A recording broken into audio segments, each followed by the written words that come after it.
coach nous a mis ça. Le coach nous a mis ça en contexte un peu. Nous autres, on regardait les stats de l'équipe de retourneurs de l'autre côté. Lui, il nous a dit, ben oui, OK, ils ont fait un bon jeu, surtout sur le retour pour un toucher. Après ça, sur le bas et court, on a été impeccable. Comment toi, tu as analysé ce match-là? Puis, as-tu passé une bonne semaine de break ou ça t'empêchait de dormir? Non, elle était terrible la semaine de break. C'est sûr que j'ai eu une soirée de camping avec mon petit gars puis ma femme, puis ça a été le fun. Mais autre que ça, c'est sûr que tu penses à ça. Donc, le lendemain, le surlendemain, c'est quelque chose qui te hante. Tu veux pas finir des parties de cette manière-là. Puis c'est pas nous. C'est ça qui est dommage parce que le reste de cette partie-là a été bien joué. Sur les retours de punt, on a battu l'équipe adverse. Sur le net punting, on a battu l'équipe adverse. Tu sais, c'est juste... c'est une mauvaise game sur kick-off. C'est une mauvaise game de couverture sur kick-off. On doit tout faire une meilleure job. Quand on a adressé l'équipe, on est 13. On est 13 à être responsable de ça. Moi-même, plus les 12 joueurs qui étaient sur le terrain, puis il faut mieux couvrir, surtout dans cette situation-là en termes de match. Donc, c'est sûr que c'est pas pardonnable, puis c'est quelque chose qu'on doit adresser immédiatement, puis on l'a adressé énormément en meeting. McAllister qui s'amène jusqu'à date cette saison, il est calme, mais c'est quand même un gars qui a été joueur par excellence des unités spéciales. McAllister, c'est le top 3 meilleur retourneur dans la Ligue. C'est quelqu'un qui a joué dans la NFL pour une raison la saison dernière. C'est quelqu'un qui n'était plus dans la CFL depuis 2023 pour une raison.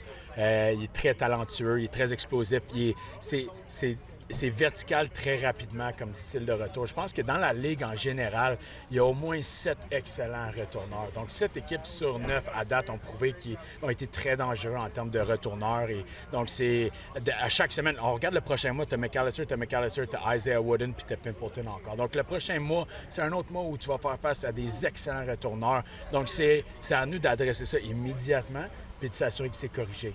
Il y a beaucoup de choses qu'on peut faire pour corriger ça, puis on travaille sur toutes ces méthodes-là. Le changement de personnel sur les unités de couverture, est-ce que ça a joué cette année à date ou vous êtes quand même stable? C'est toujours un élément parce que c'est notre job en termes de coach d'unité spéciale de maximiser le roster puis de s'assurer que tout le monde est utilisé puis tout le monde est mis à la bonne place. Puis c'est sûr qu'il y a peut-être certaines modifications qui vont être faites à l'alignement ou qui ont été faites là, à l'alignement, mais c'est pas des excuses. N'importe qui embarque sur ce terrain-là doit élever son jeu au point où il n'y a pas de différence avec la dernière personne qui était là. Donc, est-ce qu'il y avait moins de partants généralement qu'on a sur kick-off? Oui, mais c'est pas une excuse. C'est jamais une excuse. En défense, vous affrontez une équipe qui vient de marquer 99 points en 2 games. Qu'est-ce qu'ils ont qui marchent à ce point-là, eux autres? Oui, c'est impressionnant. Je pense que c'est une équipe qui est capable de te battre par le pass, c'est une équipe qui est capable de te battre par la course. Ils ont été capables de protéger de ce corps arrière-là. Je pense que c'est une équipe qui est très explosive. C'est un coaching staff aussi à l'offensive qui fait une bonne job. Donc, c'est un beau challenge, mais en même temps, il faut que tu regardes les deux côtés de la médaille. En même temps, qu'est-ce que nous, on peut faire défensivement pour ralentir cette gang-là? C'est faisable. C'est 100% faisable. Il faut juste qu'on soit capable de trouver cette recette-là. Puis en termes de positionnement de terrain, il faut qu'on soit capable nous-mêmes, sur les unités spéciales, de les placer en position de pouvoir faire ça, puis qu'il y ait un cahier de jeu le plus limité possible en termes de défensif. Comment tu vois ce début de saison-là de 3-1, genre depuis le début de l'année? Comment, overall, parce que Jason est très positif, les gars sont positifs aussi. Toi, comment tu le vois également? Absolument. Je pense que 3-1, c'est pas 4-0.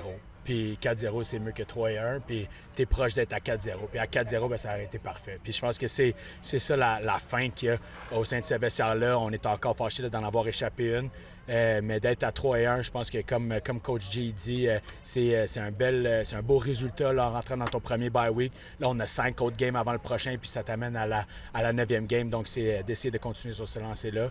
Mais je pense qu'on a démontré de belles choses là. Merci beaucoup.